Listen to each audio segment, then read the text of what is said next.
السميع العليم من الشيطان الرجيم. بسم الله الرحمن الرحيم. اللهم صل على سيدنا محمد وعلى آل سيدنا محمد.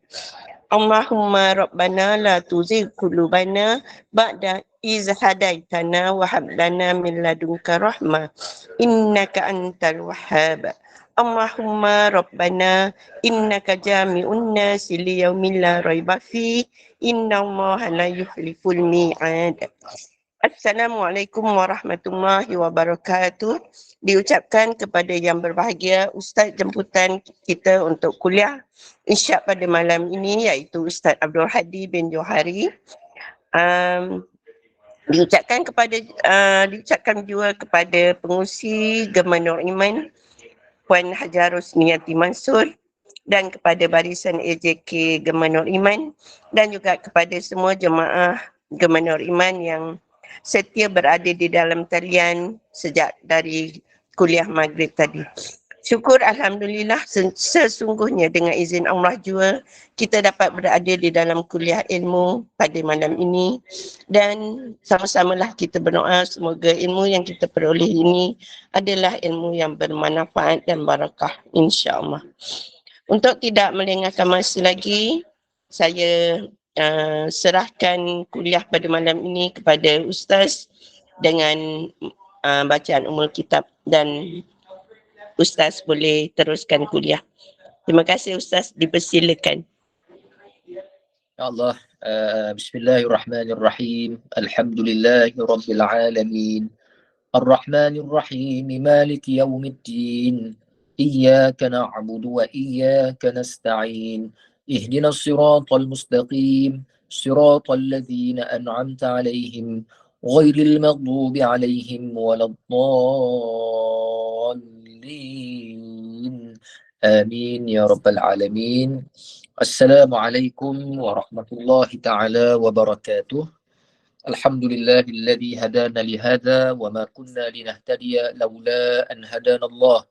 أشهد أن لا إله إلا الله وحده لا شريك له وأشهد أن سيدنا محمدا عبده ورسوله. اللهم صل صلاة كاملة وسلم سلاما تاما على نبي تنحل به العقد وتنفرج به الكرب وتقضى به الحوائج وتنال به الرغائب وحسن الخواتيم ويستسقى الغمام بوجهه الكريم وعلى آله. Yang saya kasihi Puan Moderator Majlis pada malam ini, Pengerusi Gema Nur Iman Puan Rosniati binti Mansur, seluruh staf kepimpinan Gema Nur Iman yang saya kasihi dan seterusnya penonton-penonton pendengar yang dirahmati dikasihi Allah Subhanahu wa taala. Walaupun saya tak dapat sebutkan nama satu persatu, tetapi tidaklah mengurangkan rasa hormat saya di hadapan ni untuk semualah yang hadir pada malam ini insya-Allah taala. Jadi kita surah apa ya? Saya terlupa dah lah. Kita ayat surah apa? Al-Balad Ustaz. Oh, Al-Balad. Hari masih tu lagi kita baru masuk kan? Al-Balad baru masuk Al-Balad. Ustaz boleh balik daripada ayat pertama Ustaz. Sebab hari tu tergantung okay. sampai ayat 2 je.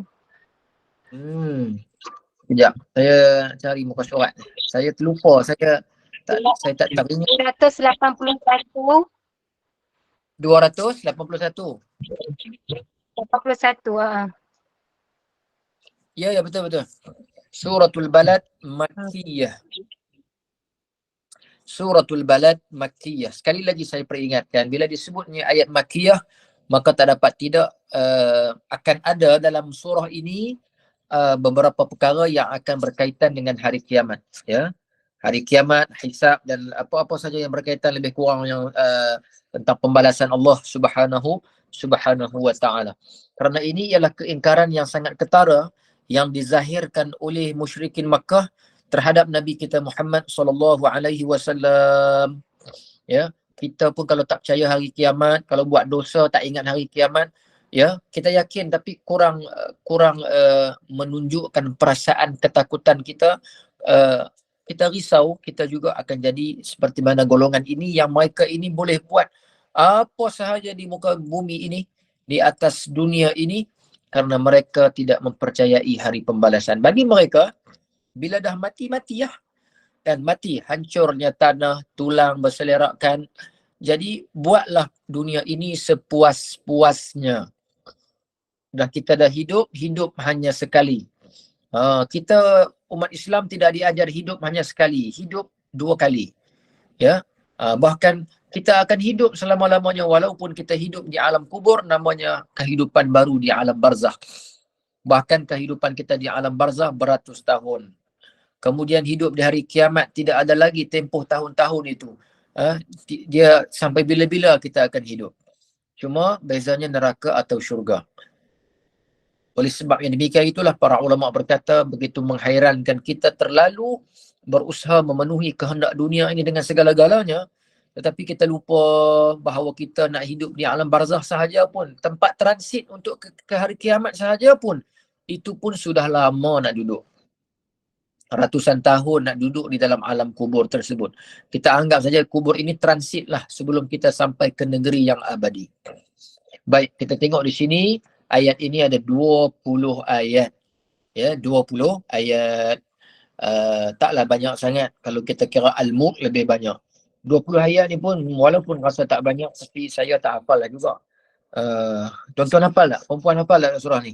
Dia tak payah lah. Kalau imam baca, kita boleh sambung. Dia hafal Puan admin hafal, Alhamdulillah. Saya hafal mungkin 7-8 ayat itu, saya tak ingat dari belakang tu. Doalah supaya saya pun jadi Al-Hafiz. Bismillahirrahmanirrahim. La uqsimu bihadzal balad.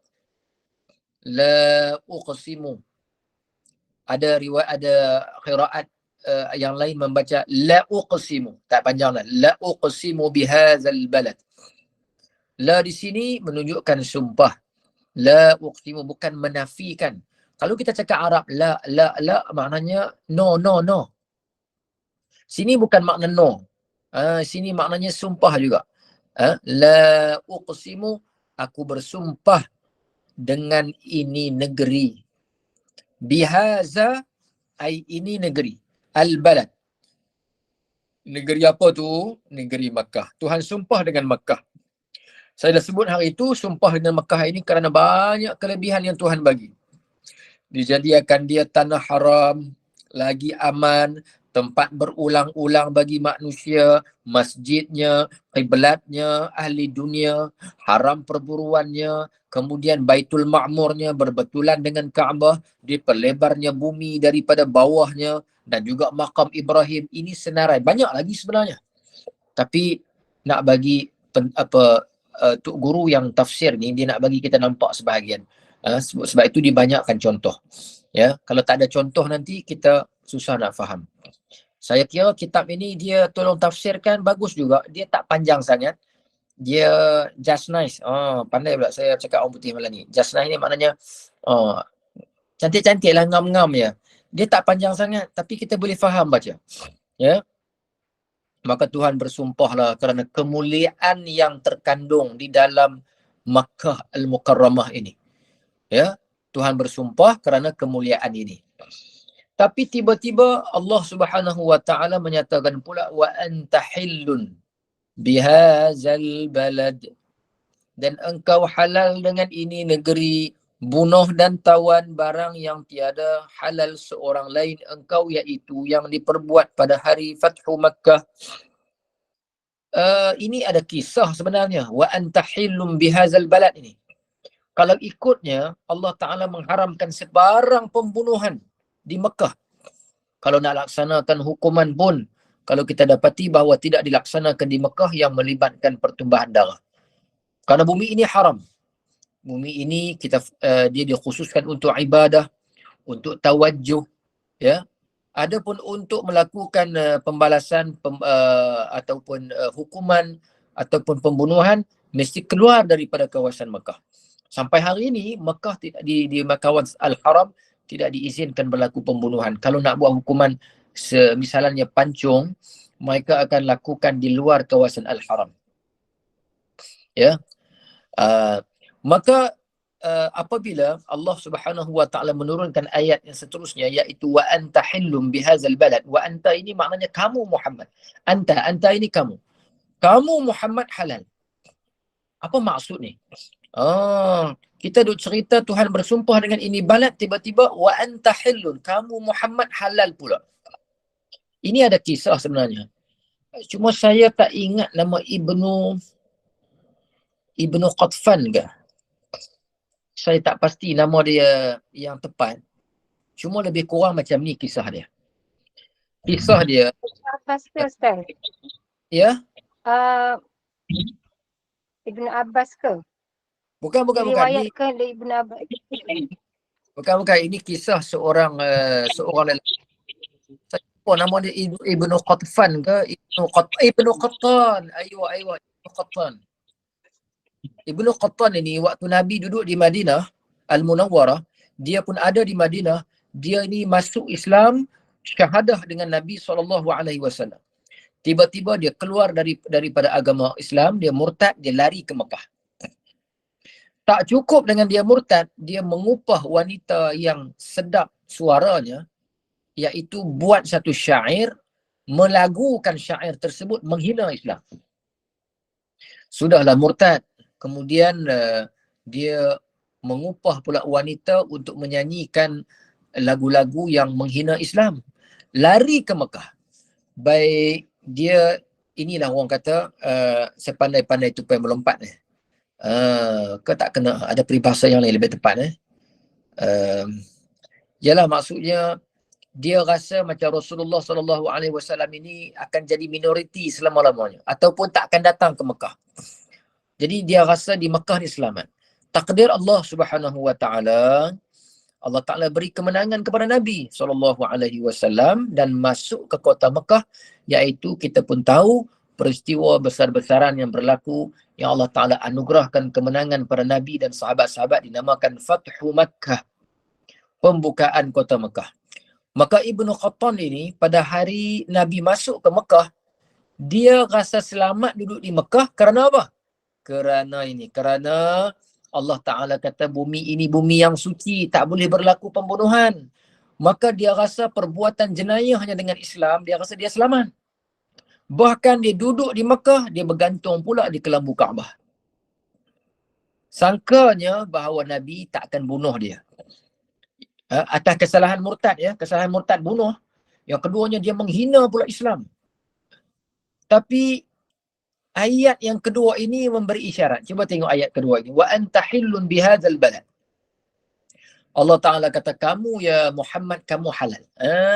Dia silap banyak. Dia ingat Nabi tak boleh bunuh dia kerana lesen Mekah itu haram pembunuhan. Tiba-tiba Allah Ta'ala kata, kamu diberikan pengecualian ya Muhammad, kamu boleh bunuh kalau kamu nak bunuh. Itu dia kata, wa anta hillun, kamu Muhammad, untuk Rasulullah ini halal untuk bunuh. Maka dengan sebab itu, walaupun Ibnu Qattan ini dia bergantung di kelambu Kaabah kerana nak menyelamatkan diri daripada dibunuh oleh orang Islam, maka Rasulullah mendapat kelepasan untuk membunuh. Maka Rasulullah pada hari tersebut berkata, uqtuluhu, bunuhlah dia. Maka dia pun dibunuh. Walaupun dia berada di tanah Makkah. Kerana apa? Kerana Nabi SAW boleh diberikan keluasan oleh Allah Ta'ala untuk melakukan pembunuhan di Makkah. Boleh faham? Boleh faham tak tu? Kepanjang sangat saya explain. Alhamdulillah. Boleh insyaAllah. Boleh Ustaz. Baik, kita sambung ayat yang seterusnya. Wa walidin wa ma walad. Tuhan sumpah lagi. Tuhan sambung bersumpah. Tuhan sambung bersumpah. Ayat yang kedua tu dia tak ada kena mengena. Kalau orang belajar bahasa Arab dia kata jumlah mu'taridah. Jumlah mu'taridah. Tiba-tiba menyelit masuk. Wa walidin wa ma walad. Allah Ta'ala bersumpah pula, dan yang beranak dan barang yang diperanak Adam dan anak cucunya yang saleh. Tuhan bersumpah pula dengan apa? Yang awal Tuhan bersumpah dengan Makkah. Yang kedua Tuhan bersumpah dengan yang beranak dan barang yang diperanak oleh Adam. Maknanya Tuhan bersumpah dengan anak cucu Adam. Tuhan bersumpah dengan ciptaannya iaitu manusia. Dan anak cucunya yang soleh. Tuhan bersumpah lagi. Ya, Tuhan bersumpah. Kemudian apa jawab sumpahnya? Tuhan bersumpah dengan 2 perkara, 3 perkara kalau tak silap ni. Ya, wa walidim wa ma walad. Jadi 3 perkara Tuhan bersumpah. Tuhan nak supaya kita berikan perhatian yang sebaik-baiknya. Maka Tuhan kata apa? Laqad khalaqnal insana fi kabad. Sedap tak suara saya? Berani kata tak sedap. Mestilah sedap kan? Nanti tutup kamera habis majlis, barulah kutuk saya. Taklah sedap mana sangat pun. Kan? Baik. Sungguh telah kami jadi akan manusia itu pada merasai susah. Confirm. Kita hidup atas dunia ni, Allah Ta'ala telah bersumpah sesungguhnya aku telah menciptakan insan dalam keadaan kabad. Apa makna kabad? Apa makna kabad? Kabad ini maknanya pada merasai susah. Kita hidup ni tak ada siapa boleh dakwah kita ini boleh senang. Sampai hari ni ada anak-anak muda kita kata apa? Hidup ini keras. Betul lah? Pernah dengar tak dia orang cakap banyak kan? Hidup ini keras dia kata. Itulah makna kepada kabad. Kadang-kadang nak kena kerja susah payah kita. Cuba kita tengok tok guru kita, dia mula gambarkan kabad, keletihan, kepayahan, kelesuan ini bermula daripada kerat pusat. Cuba tengok dalam kitab tu. Kerat pusat. Awal-awal dulu dah beranak kena kerat tali pusat. Kemudian ikat bedung. Ya, susah payah. Betul lah tu. Penat, ta'ab. Guru saya kata, dia kata, kabad bermakna ta'ab, letih. Hidup kita ni penuh dengan lesu. Ni sekarang dengan kuliah. Kan? Dengan kuliah ni ada yang terpaksa menjegilkan mata sebab dah kita lepas isyak. Ada yang lena terus kabad dah. Kan? Ada yang letak bantai depan tu. Kabad semua, masing-masing kabad dengan keadaan masing-masing. Kan? Ada yang terpaksa bersengkang mata, ustaz ni bila lah nak habis. Jadi-jadilah. Kan? Tak reti letih ke. Kan? Ada macam kabad. Saya sendiri mengajar, kabad juga. Semuanya kabad. Kita ini bermula kabad, kata tok guru kita ini, dia kata kerat tali pusat, ikat bedung. Ikat bedung orang Selangor panggil apa? Faham tak ikat bedung? Ikat bedung lah juga. Sama ya? Sama. Faham Ustaz? Orang Perak pun kata bedung. Bedung juga. Faham. Kalau macam tu tak susah dah saya nak terangkan. Ya, bedung kan, tak bagi kaki pengkak orang Kedah kata. Jadi kita ikat duduk dalam bedung. Baik. Jadi duduk dalam bedung tu kita tak boleh keluar nak menggerakkan badan agak sukar. Tapi manfaatnya ke depan. Dan menyusu. Menyusu pun susah. Mak yang menyusu pun susah. Dia yang nak minum pun susah juga. Dan tumbuh gigi. Lepas tumbuh gigi sakit. Tumbuh gigi sakit tak? Mana nak ingat dah kecil-kecil dulu kan. Tapi orang duk cerita sakit lah. Dia mula-mula gatai lah. Dia duk garu, tak ketahuan kan. Pasal dia rasa tak selesa. Semua kabad. Tak ada benda yang nak rehat di dunia ni. Apa lagi? Khatan. Khatan lelaki wajib. Perempuan masih ada khilaf. Lelaki wajib. Sakit tak khatan? Sakit lah. Gantunglah kain dekat alang. Dia punya dekat bumbung. Kan? Kemudian sakit dan balun guru. Balun guru ni bukan kita yang balun guru. Kalau kita balun guru sedap lah. Ni guru yang balun kita. Guru yang rotan kita. Kemudian susah kahwin. Susah nak kahwin. Sebelum kahwin nak kena cari rezeki. Kan? Awal-awal tak dapat kerja sedap lagi. Pergi kerja pun tumpang motor kawan. Motor dia rosak kadang-kadang. Start tak hidup. Start sekali tak hidup. Start 2 kali tak hidup. Start 3 kali baru hidup. Tu pun bukan keluar asap, keluar api.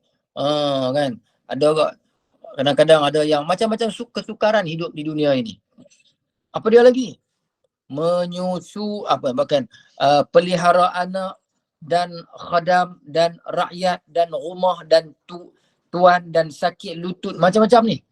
Disenaraikan dunia dan keluar roh, sampai nanti keluar roh pun sakit. Soal malaikat pun kabat lagi.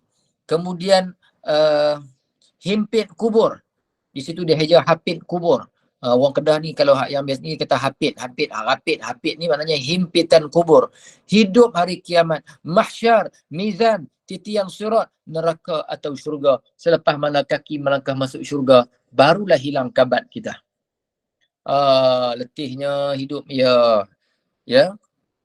Barulah selagi kaki tak masuk ke dalam syurga, maka kita tak boleh heran. Kita tidak boleh kehairanan mengapa kita ini hidup seringkali berada dalam kabat. No? Faiza faraghta fansab. Selesai satu kerja, faiza faraghta, selesai satu kerja, fansab, bangkit buat kerja lain. Itulah kehidupan kita sebagai manusia. Jadi tak ada masa rehat. Tidur itu pun sebenarnya untuk cas tenaga untuk kabat yang seterusnya. Bukan tidur itu hanya untuk kerana kabatlah kita tidur, dan kerana kabat itulah kita nak, kerana tidur itu untuk kita kabat esoknya pula. Ya. Sambung seterusnya, ayahsabu an lan yaqdir alaihi ahad. Adakah sangka oleh manusia bahawa tiada kuasa atasnya oleh seorang, kerana ia terlebih kuat dan Allah terlebih kuasa atasnya, iaitu Abu Ashad bin Kaldah. Abu Ashad ini dia kuat. Cuba tengok di sini riwayat. Sebab apa? Sebahagian daripada manusia, dan ayat ini nak bagi tahu kata ada seorang Quraisy namanya Abu Ashad. Kuatnya, bila kita terlampau kuat, kita lupa pada yang maha kuat. Kalau nak ikut yang paling kuat dalam dunia ni, siapa dia tuan-tuan dan perempuan? Tak ada lah melainkan Nabi kita Muhammad SAW. Dialah yang paling kuat. Ya, tak ada siapa yang boleh tewaskan. Kerana Nabi ini dia akan jadi yang paling kuat, yang paling segak, yang paling cerdik dalam kalangan kaum dia. Umat Muhammad, Nabi kita Muhammad, dia memimpin semua kaum atas dunia. Maka tak ada siapa yang boleh lawan dia.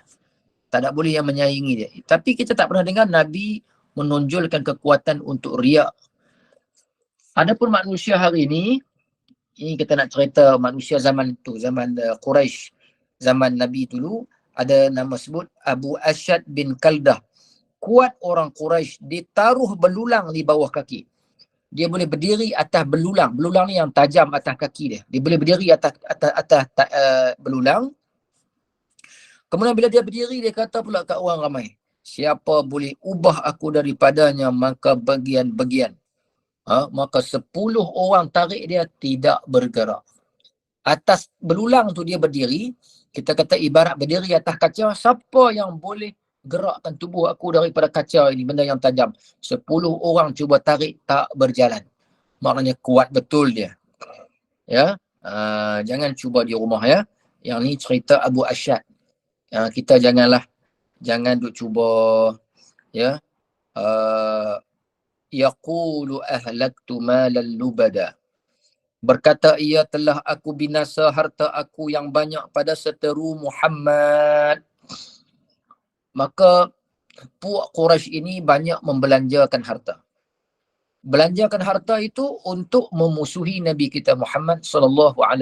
Sebab itu untuk memusuhi Islam juga dia memerlukan modal, dia memerlukan kos. Untuk memperjuangkan Islam juga memerlukan kos. Ya. Jadi kedua-duanya melakukan pelaburan. Yang muslimin, ada di kalangan orang muslimin yang memberikan harta, ada yang memberikan separuh, ada yang memberikan sepenuhnya kepada Nabi SAW, mengorbankan segala-galanya.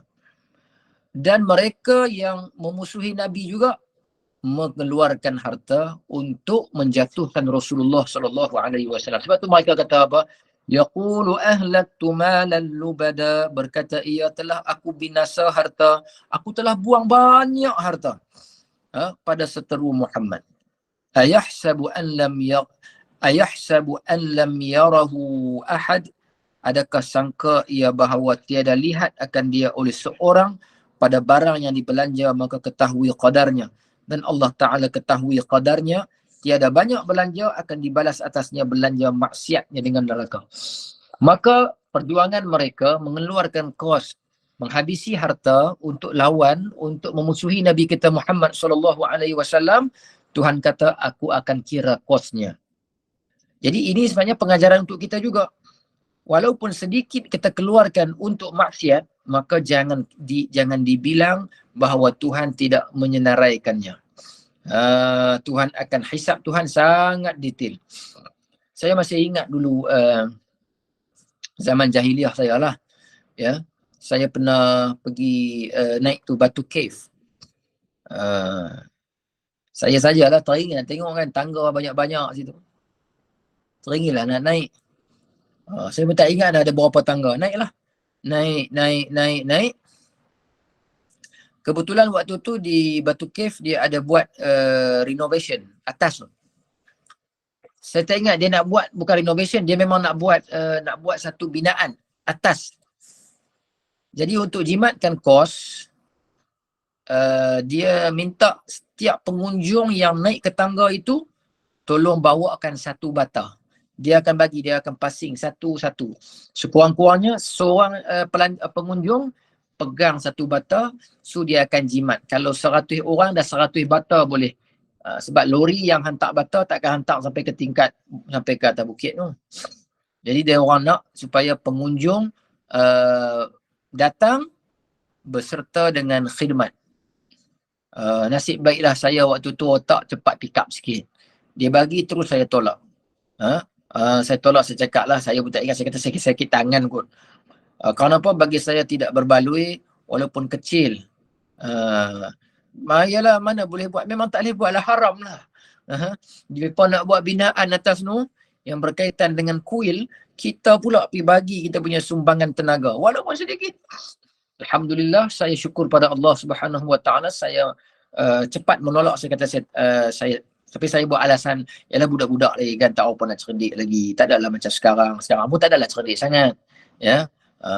Cuma nak bagi tahu kata cepat otak saya tu sempat berfikir dan terus saya menolak. Saya terus fikir kata tak padan Tuhan nak marah dengan walaupun nampak kecil sebenarnya, tapi sebenarnya faman ya'mal misqala dzarratin khairan yarah wa man ya'mal misqala dzarratin syarran yarah. Walaupun sekecil sebesar zarah, ini kita angkat bata untuk dia.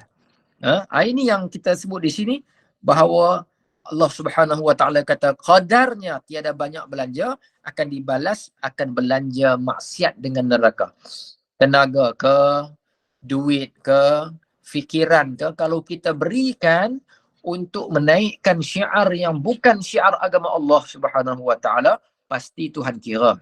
Jadi beringatlah kita, jangan kita menjadi orang yang membuka jalan kepada maksiat.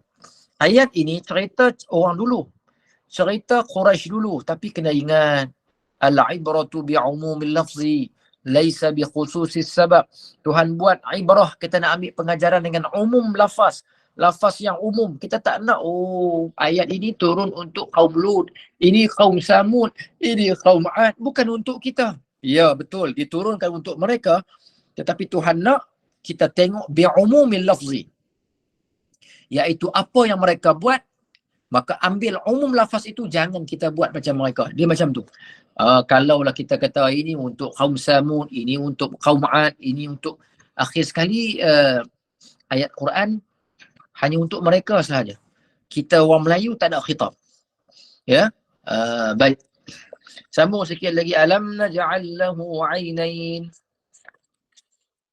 wa lisanan wa syafatain. Tiadakah kami jadi baginya dua mata yang melihat, ya. Ainain, ain mata, ainain dua mata. Wa lisanan, dan dijadikannya lisanan. Apa lisanan? Lidah. Lidah ini dia akan menterjemahkan barang di dalam hati. Selalunya macam tu. Lidah ini yakni mulut, dia menterjemahkan barang yang ada di dalam hati. Walaupun tak semua lidah menterjemahkan barang di dalam hati dengan sebenar. Sebab itu disebutnya golongan yang munafik. Mulut, lidahnya bercakap indah, baik, tapi sebenarnya hati penuh kebencian. Boleh juga. Baik, cuba kita tengok di sini. Kata, tidakkah kami jadikan baginya dua mata yang melihat, lidah pun Tuhan jadi sebagai menterjemahkan barang dalam hati, dan dua bibir mulut yang menutup mulutnya daripada binatang-binatang. Nampak tak? Allah Ta'ala, guru kita ni dia tafsir tambah supaya kita boleh berfikir. Allah Ta'ala buat dua kita bibir ini, wasyafatain, boleh buka, boleh tutup. Jadi kalau lah tak boleh tutup macam mana? Tutup tengah-tengah macam tu, macam exhaust lori. Payah tak tuan-tuan? Perempuan sekalian, serangga mudah masuk. Tapi Tuhannya rahmat, biasa-biasa dia akan buat syafatain. Dua syafatain kita ini tertutup rapat. Ya, halang daripada masuk. Kalau tidak, susah. Nak kena beli benda pula tutup mulut. Sekarang ni kita boleh adjust sendiri. Walaupun itu sebenarnya simple, tapi kita lupa. Itulah sebab tu Tuhan kata dalam Al-Quran, kalaulah kamu hitung nikmat yang aku berikan kepada kamu, la tuhsuha, kamu takkan boleh hitung. Cuba kita tengok. Dua bibir mulut yang menutup mulutnya daripada binatang-binatang dan menolong berkata-kata. Nampak tak? Ni kalau bibir ni tak ada ni, kita nak kata, nak sebut dengan baik, kita tak dapat. Kan? Nak sebut dal, mim, semua itu dia dibantu oleh, disokong dengan sokongan bibir. Maka dapat sebut dengan baik, nyata, jelas. Sebab apa? Sebab adanya bibir. Dua bantuan bibir ini menolong berkata-kata. Dan makanan, minuman semuanya dibantu dengan bibir juga. Masya Allah. Itulah nikmat Allah Subhanahu wa ta'ala. Sebab Tuhan sebut, fabi'ayyi ala'i rabbikuma tukadziban. Memang manusia ni mudah sungguh lupa. Dia terima nikmat hari-hari. Dia sedang menikmati nikmat itu hari-hari. Oleh kerana dia menikmati nikmat tersebut selalu, maka dia cari, dia mengungkit pada Allah Ta'ala atas nikmat yang dia belum dapat. Yang dia dah terima tu pun dah banyak, tapi dia lupa. Ya? Jadi sebab itu kita perlukan peringatan, kita perlukan nasihat, perlukan kawan-kawan yang baik, yang ikhlas. Kalau kita terbabas, minta dia tolong tegur kita. Jangan kita marah dia. Sebab memang kita ni manusia. Ya, kita ini senang lupa Tuhan, dan kalau susah, waktu itulah Tuhan orang yang yang pertama kita ingat. Ya. Cuba bayang. Sebab tu Tuhan kata orang yang baik, manusia yang baik itu ialah boleh yang mengingati Allah Subhanahu wa ta'ala ketika senang dan susah. Ketika susah ramai ingat Tuhan. Kan? Cuba bayang semua naik kapal terbang. Kan? Nak pergi melancong. Semua seronok. Lupa Tuhan. Macam-macam. Seronok lah. Hingap, bising dalam kapal terbang. Bincang nak turun lagi, nak pergi mana dulu. Nak pergi mana dulu, nak stay kat mana, apa semua. Macam-macam plan. Lupa Tuhan sebab terlampau seronok. Tiba-tiba tengok-tengok pilot buat pengumuman. Minyak habis. Contohlah. Saya buat contoh. Minta maaf, kata minta bersedia kita kapal terbang kita mengalami satu kecemasan, minyak habis. Habis, semua terkejut. Semua waktu tu ingat Allah, Allah, Allah. Tiba-tiba pilot buat pengumuman yang seterusnya. Silap, dia kata bukan minyak habis, sesilap. Saya silap informasi, yang habis tu bukan minyak, dia kata yang oren yang habis, contoh. Maka yang penumpang tadi berseronok balik. Dia boleh ingat waktu susah sahaja, waktu senang dia lupa. Sebab itu yang boleh ingat di waktu senang dan susah, kedua-duanya itu Allah Ta'ala puji. Ya, kedua-duanya Allah Ta'ala puji. Tapi yang ingat waktu susah, itu yang banyak. Tapi yalah, lebih baik dia ingat juga daripada dia tak ingat langsung. Kerana ada yang Tuhan buat, kesusahan itu menyebabkan dia bertambah kufur. Na'udzubillahi min zalik. Wahadainahun najdain, dan kami tunjuk akan dia dua jalan, baik dan jahat. Tuhan sentiasa memberikan pilihan kepada kita. Akan ada dua jalan yang terbentang di depan kita. Baik ke buruk. Ya, malam ni nak dengar kuliah ke nak tengok Netflix? Kan? Sedap ni pukul 9.30 macam tu. Kan? Filem-filem baru. Duduk dalam bilik, bersandar. Oh, layan. Tiba-tiba kata malam ni ada kuliah tafsir. Mana kita nak pilih? Sentiasa ada dua jalan depan kita. Dan Tuhan berikan kepada kita keupayaan untuk memilih. Nak yang mana satu? Ya? Akan ada dua jalan yang baik dan jahat. Dengan bangkit Rasul dan turun kitab. Menyuruh dengan taat. Tegah maksiat. Yang jadi kedua seperti semak tengah jalan. Dia ibarat semak di tengah jalan. Maka Allah Ta'ala kata, maka apa kerana tiada lalu beri lepas jalan semak. Dengan lawan nafsu pada kerja taat dan tinggal maksiat, dan tiada engkau ketahui ya Muhammad dahulu daripada wahyu apa erti aqabah. Oh, saya lupa baca ayat. Wa ma adraka mal aqabah. Dan tiada engkau ketahui ya Muhammad dahulu daripada wahyu apa erti aqabah. Tuhan selalu, tu guru kita ni kalau kita perasan dia bila wa ma adraka mal hutamah. Wa ma adra, mai saja ayat wa ma adra, maknanya dia akan sebut kamu tidak tahu ya Muhammad apa itu hutamah, melainkan Tuhan yang memberitahu kamu. Kali ini aqabah. Kamu tidak akan tahu ya Muhammad apa itu aqabah sehingga Tuhan memberitahu kamu. Dia bagi tahu Rasulullah tahu semuanya daripada Allah Subhanahu wa taala. Nak menyangkal musyrikin Mekah yang kata Nabi ini mereka-reka Al-Quran. Nabi ini mencipta ayat Al-Quran. Tapi dia orang sendiri yang kata Nabi ini ummi, tidak tahu menulis, tidak tahu membaca. Susah kita nak lawan dengan orang-orang yang pening macam ni. Dan sebenarnya watak ini sampai hari ni pun ada. Di dunia kita ada. Sebab itu orang macam ni kita jangan berjidal terlalu banyak. Dan dakwah kepada mereka tidak ada lain dan tidak bukan membawa bukti hujah kerana akal mereka terlalu lemah untuk menerima hujah. Tapi kita bawa kepada mereka dakwah bilhal, dengan akhlak kita, dengan kesopanan kita, dengan kesantunan kita, maka perlahan-lahan dia akan dekat dengan agama Allah ataupun berubah perangai dia. Dia panggil dakwah apa? Dakwah bilhal. Ya, dakwah bilhal. Fakku raqabah, iaitu apa dia? Yang pertama fakku raqabah, merdekakan hamba. Ya, merdekakan hamba ini satu perkara yang Nabi banyak buat kempen lah dalam setiap ibadat. Kalaulah berlaku sesuatu kekurangan, ada denda tertentu, maka Nabi akan sebut, Allah akan sebut bebaskan hamba. Kerana hamba ini dia sebenarnya terseksa tau. Dia duduk di bawah belenggu tuan dia.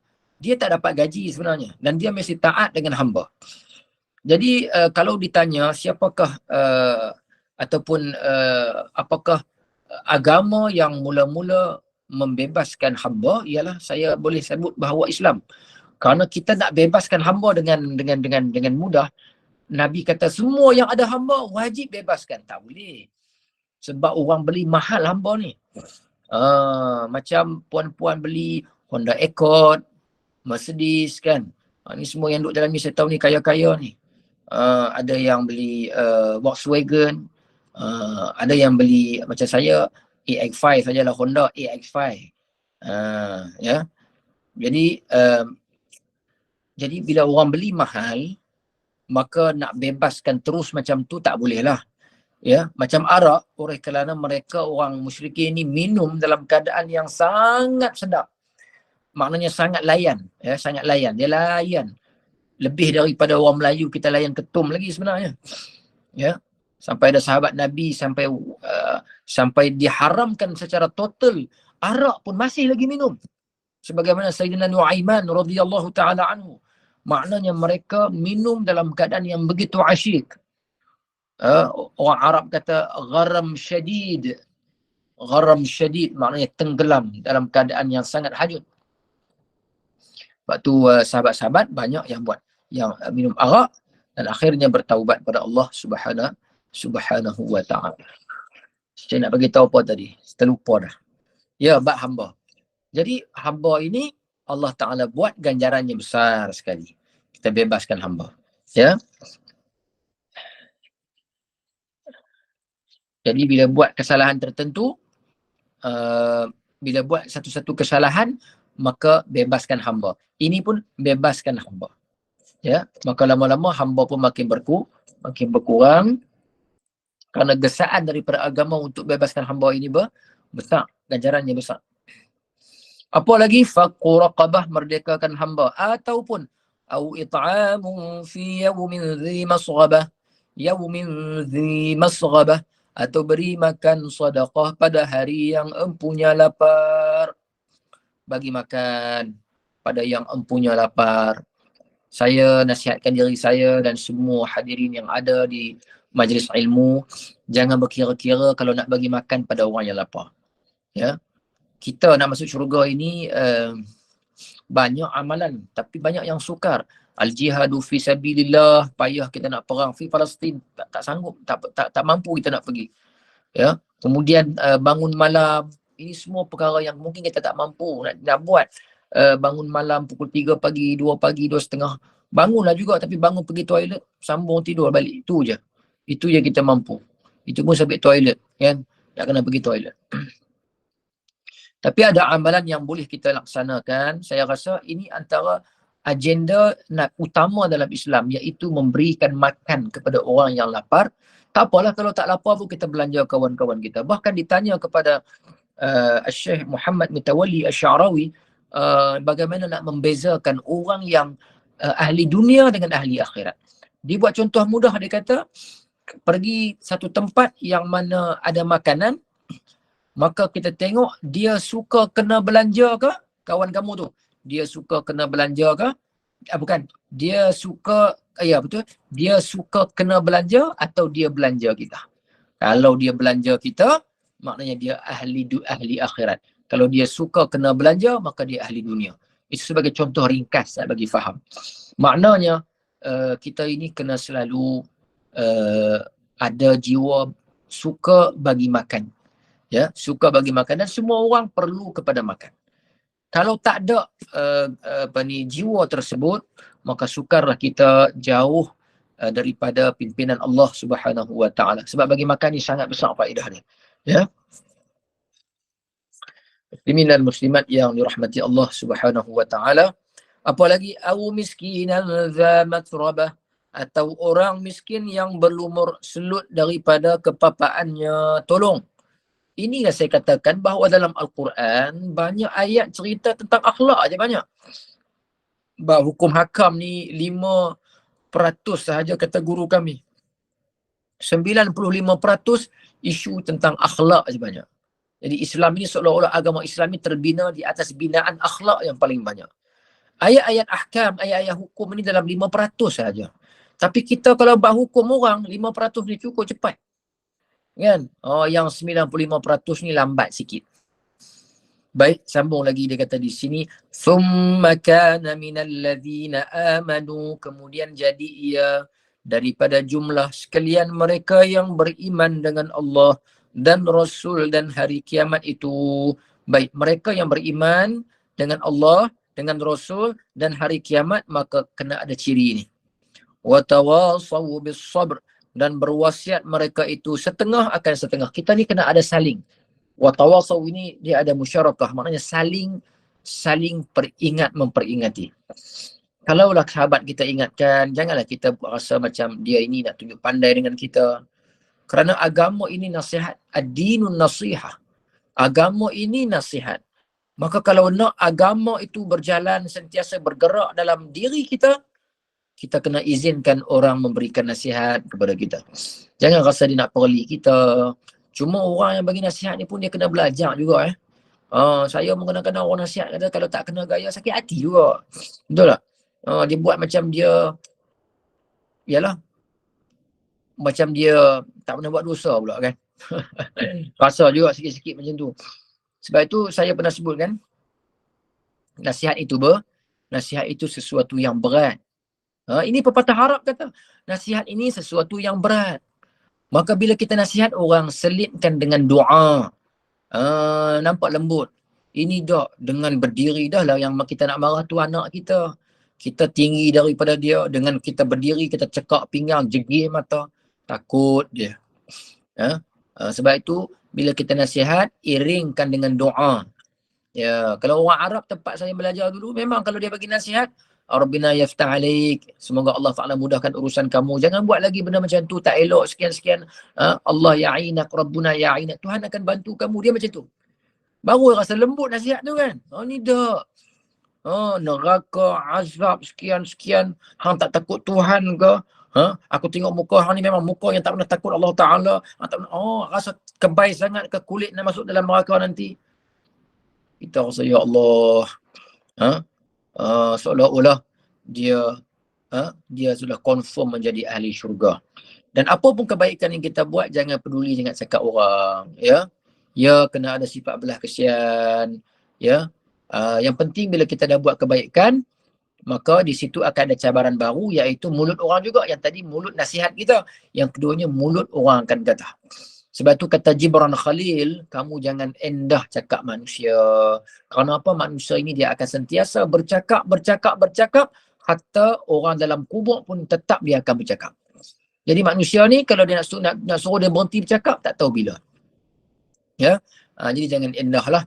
Sebab kita pun bukan nak masuk syurga lalu depan rumah dia.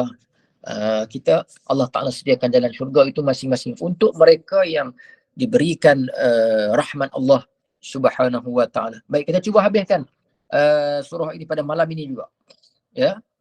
Jadi watawasaw bis-sabri, cuba tengok ada dua cara bernasihat ni. Watawasaw bis-sabri watawasaw bil marhamah, dan berwasiat mereka itu, wasiat dengan makna nasihat dengan suruh rahim, kasih sayang kepada makhluk. Kita ni kena pakat kasih mengasihi. Jangan kira mazhab berbeza. Kadang-kadang berbeza NGO. Kadang-kadang berbeza mazhab sikit. Kadang-kadang berbeza pola fikir sikit. Kadang-kadang berbeza parti. Alahai. Kita umat Muhammad, bendera Muhammad tu lebih mahal dari semua bendera. Cukuplah bendera Muhammad menyatukan kita. Tak usah bergaduh lah. Kadang-kadang bergaduh ni, tambah-tambah ni kenal. Kena kita tanya, puan kenal daripada ni, puan ni kenal macam mana? Oh, saya kenal dia dalam Gemanul Iman, belajar tafsir. Jadi kenal dalam majlis ilmu tapi bergaduh urusan dunia. Jadi kena rasa malu. Sebab apa? Sebab kata ulama, al-ilmu rahimun baina ahli. Ilmu itu dia rahim, penghubung kasih di antara ahlinya. Maka dengan sebab itu jangan bergaduh. Ahli-ahli ilmu, kalau kita kenal di masjid, kenal dalam kuliah, kenal dalam pengajian, janganlah jadikan isu dunia menyebabkan bertelaga. Tak seronok, tak cantik macam tu. Setuju tak dengan cakap saya? Setuju InsyaAllah. Saya haraplah ahli-ahli warga Gemanul Iman ini kuat ukhuwah Islamiah. Nabi dulu masa menghubungkan masyarakat Islam di Madinah, orang Nabi menyatukan dengan ukhuwah, dengan akhlak, dengan bendera Rasulullah SAW, dengan bendera akidah Islamiah. Bila bendera akidah itu lebih mahal, maka bendera lain lebih murah. Sebab itu orang Arab tak kisah, orang Madinah tak kisah, orang Makkah datang ke Madinah jadi pemimpin. Bahkan Sayyidina Sa'ad dengan Sayyidina Abdul Rahman bin Auf. Sayyidina Sa'ad dipersaudarakan dengan Abdul Rahman bin Auf, dipanggil ta'akhi. Ta'akhi. Diperhubungkan di antara Ansar dan Muhajirin. Sampai Sayyidina Sa'ad. Bila mereka berbangga, walaupun oleh kerana akidah itu lebih mahal, maka khilaf yang lain lebih murah bagi mereka. Kerana mereka dihubungkan oleh Rasulullah SAW. Kita ni jiwa Rasulullah tak cukup kuat. Bergaduh masalah ni. Masalah bendera, masalah beza persatuan, masalah bola tadi saya ada sebut. Betul? Akhir sekali hilanglah, Al-Quran kata hilanglah haibah mereka. Orang Islam hari ini dilihat begitu rapuh kerana pergaduhan yang berbentuk keduniaan melebihi agak berpegang dengan agama mereka sendiri. Sayang tak? Sayang. Sebab itu kita tengok betapa tingginya ukhuwah Islamiyah pada zaman Nabi SAW. Sehingga Sayyidina Sa'ad berkata kepada Abdul Rahman, kerana Abdul Rahman ini dia migrate daripada Mekah ke Madinah. Maka Sayyidina Abdul Rahman kata, Sayyidina Sa'ad kata, ya Abdul Rahman, aku mempunyai 2 ladang. Kamu ambil satu, aku ambil satu. Dia bagi setengah harta dia milik, bagi free macam tu ya. Dia kata lagi, aku mempunyai 2 isteri, maka tengoklah yang mana kamu berkenan, bagi tahu aku nak ceraikan. Oh, yang ni orang perempuan tak apa marah lagi. Jangan marah lah, saya cerita balik je. Dan abang kata, ukhuwah kuat. Dia tak kata, Sayyidina Sa'ad tak kata, aku ada 2 isteri, nantilah aku tengok yang mana aku nak bagi. Han jangan pilih sendiri lah. Dah. Boleh pilih sendiri yang mana nak bagi tahu. Kerana ikatan ukhuwah, tarbiyah Rasulullah tu cukup tinggi. Sehingga mereka nampak dunia ni tak ada apa dah. Masya Allah. Yang ni saya betul-betul kagum dengan tarbiyah Rasulullah sallallahu alaihi wa alihi wasallam. Sabar sikit lah. Kita baca surah Al-Mulk ramai-ramai. Nak habis dah ni. Saya nak habis je ni. Kemudian lagi, ulaika ashabul maimanah. Bermula mereka itu yang bernasihat-nasihat dengan iman, yang bertakwa, kemudian nasihat dengan sabar, nasihat dengan rahmat, dipanggil bil marhamah. Mereka ini semua bermula, mereka itulah yang dinamakan sebagai apa? Semua kita nak jadi macam ni. Nak jadi macam apa? Kita semua nak jadi ashabul maimanah. Segala yang terima suratan dengan tangan kanan pada hari kiamat. Tak mau terima dengan tangan kiri. Nak terima dengan tangan kanan. Itu segala mereka lalu lepas aqabah yang 6, iaitu pertama, beriman dengan Allah. Dia panggil aqabah pertama, beriman dengan Allah, beriman dengan Rasul, beriman dengan hari kiamat, kitab, yakni Quran. Kemudian orang yang sabar, bersungguh-sungguh mengerjakan taat, tinggal maksiat ketika menyuruh setengah akan setengah dengan yang ma'ruf, dan tegah daripada mungkar. Keempat, beri makan anak yatim dan orang yang miskin daripada sedekah, wajib atau sunat. Yang kelima, merdekakan hamba. Keenam, kasih sayang. Rahim, sesama makhluk. Ar-Rahimuna yarhamuhumur Rahman. Kan hadis musalsal bil awwaliyah. Tuhan nak suruh kita ini rahmah. Kasih sayang sama-sama kita. Kalau tidak, kita ni banyak dengki, kita banyak tak puas hati, kita suka baca dalam hati orang. Kita dah banyak ambil kerja Tuhan. Sebab itu dunia jadi fawda. Fawda ini dia kata kelang kabut. Ya, kelang kabut. Walladzina kafaru biayatina hum ashabul mash'amah. Dan bermula segala mereka yang kufur. Walladzina kafaru, yang kufur pula. Tuhan nak cerita yang kufur, dusta ayat Quran. Dusta ayat Quran maknanya mereka ni tak terima. Mereka kata ayat Quran ini ciptaan Muhammad, bukan daripada Allah. Kami itu, maka mereka ini adalah ashabul mash'amah. Orang yang terima suratan dengan tangan kiri. Na'udzubillahi min zalik. Semua saya minta, semua bila kita baca macam ni, terima tangan kiri, masuk neraka, di azab. Semua kita sebut apa dia ramai-ramai. Na'udzubillahi min zalik. Sesungguhnya kami berlindung dengan yang tersebut itu, kami tak mau. Ya Allah, kami minta berlindung. Tak boleh, kita tak faham, kita tak mampu. Tak nak terima dengan tangan kiri, kami nak terima dengan tangan kanan. Alaihim narum muqsadah. Atas mereka itu azab neraka yang berlapis-lapis. Tiada keluar mereka itu selama-lama, maka yang terima surat tangan kanan ahli syurga selama-lama. Jadi yang terima dengan tangan kanan, maka dia akan jadi ahli syurga lah selama-lama. Ya, isyarat kanan ini isyarat yang baik. Isyarat kiri ini ialah isyarat yang tidak baik. Dia panggil ashabul yamin dengan ashabul shimal. Mudah-mudahan Allah Ta'ala menganugerahkan kita menjadi ahli al-yamin, ashabul yamin, insyaAllah Ta'ala. Tamatlah surah Al-Balad. Jadi jom sama-sama kita baca suratul Mulk sebelum kita menghabiskan kuliah kita pada malam ini. Boleh buka tak surah Al-Mulk untuk saya? Saya tak pegang Quran malam ni. Okey, baik. Yang bakit tidur tu, yang baru terjaga tu, genyeh-genyeh mata sikit. Baik. A'udzu billahi minasyaitonir rajim. Bismillahirrahmanirrahim. تبارك الذي بيده الملك وهو على كل شيء قدير الذي خلق الموت والحياة ليبلوكم أيكم أحسن عملا وهو العزيز الغفور الذي خلق 7 سماوات طباقا ما ترى في خلق الرحمن من تفاوت فارجع البصر هل ترى من فطور ثم ارجع البصر كرتين ينقلب إليك البصر خاسئا وهو حسير ولقد زينا السماء الدنيا بمصابيح وجعلناها رجوما للشياطين وأعتدنا لهم عذاب السعير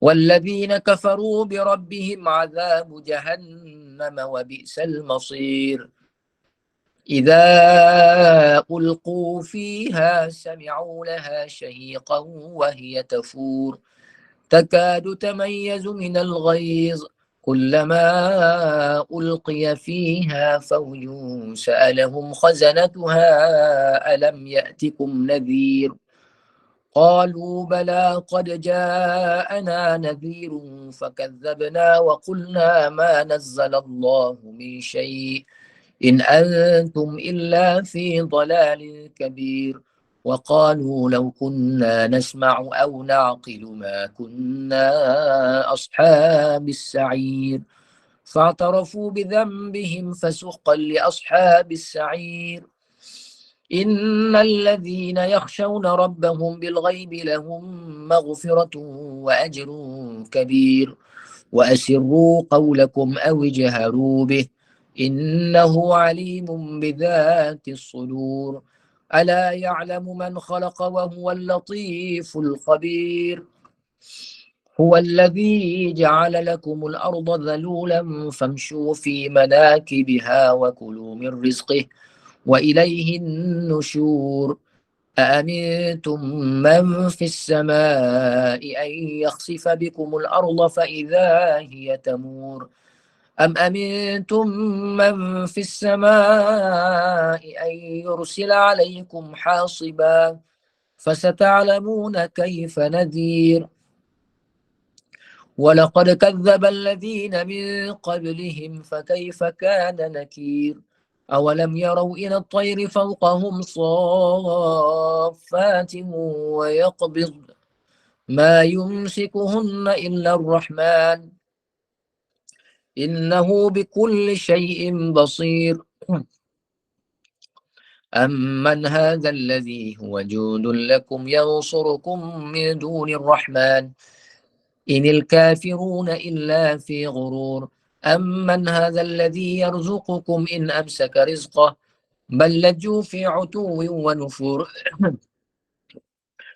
أفمن يمشي مكبا على وجهه أهدى أمن يمشي سويا على صراط مستقيم قل هو الذي أنشأكم وجعل لكم السمع والأبصار والأفئدة قليلا ما تشكرون قل هو الذي ذرأكم في الأرض وإليه تحشرون ويقولون متى هذا الوعد إن كنتم صادقين قل إنما العلم عند الله وإنما أنا نذير مبين فلما رأوه زلفة سيئت وجوه الذين كفروا وقيل هذا الذي كنتم به تدعون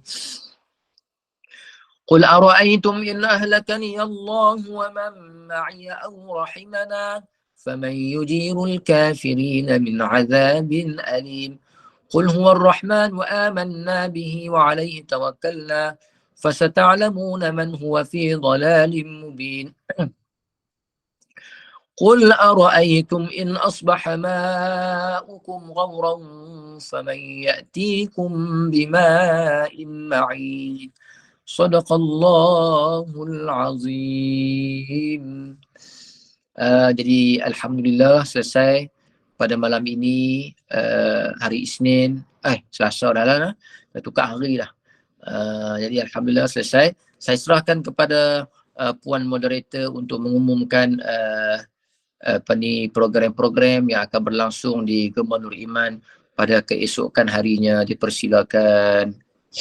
Terima kasih Ustaz. Sama-sama. Alhamdulillah malam ini dalam kuliah Isyak kita telah berkongsi ilmu dengan Ustaz untuk tafsir surah Al-Balad. InsyaAllah ilmu yang bermanfaat dan barakah untuk kita semua. InsyaAllah. Dan jangan lupa teruskan bersama Gemah Nur Iman untuk kuliah subuh pagi esok, untuk bacaan Yasin seperti biasa, dan seterusnya kita akan ada kuliah duha, kuliah asar, kuliah maghrib dan kuliah isyak. Terus bersama dengan Gemah Nur Iman untuk kuliah ilmu kita, insya-Allah. Dan bagi kita insya-Allah kita akan bersama Ustaz lagi untuk tafsir surah minggu depan Ustaz, surah Nanti saya mungkin Okay. esok lusa ke saya. okey. InsyaAllah kita akan bersama dengan Ustaz lagi untuk tafsir surah yang berikutnya. InsyaAllah. Bagi kita tangguhkan kuliah pada malam ini, mohon Ustaz tutup dengan tasbih kafarah dan surah Al-As. Dan terima kasih juga kepada semua jemaah kerana terus sudi bersama dengan Gemah Nur Iman. Semoga kita akan berjumpa lagi insya-Allah. Dipersilakan Ustaz. Bismillahirrahmanirrahim. Subhanakallahumma wa bihamdika nashhadu an la ilaha illa nastaghfiruka wa natubu ilaik. Bismillahirrahmanirrahim. Wal 'asri innal insana lafi khusr illa alladhina amanu wa 'amilus solihat wa tawassaw bil haqq wa tawassaw bis sabr. Terima kasih banyak kepada yang mendengar pada malam ini. Saya tengok tadi angka mencecah 90 orang lebih, masya-Allah. Selepas Isyak pun 90 lebih. Jadi tahniah kepada semua dan seronoklah saya pun bila ramai yang join online kita ni. Jadi mudah-mudahan lah 100 ya. Oh, ni handset saya ni ada masalah line lah tu. Dia tak bagi jumlah yang terkini. Terima kasih banyak. Assalamualaikum Terima warahmatullahi kasih Ustaz. Sama-sama.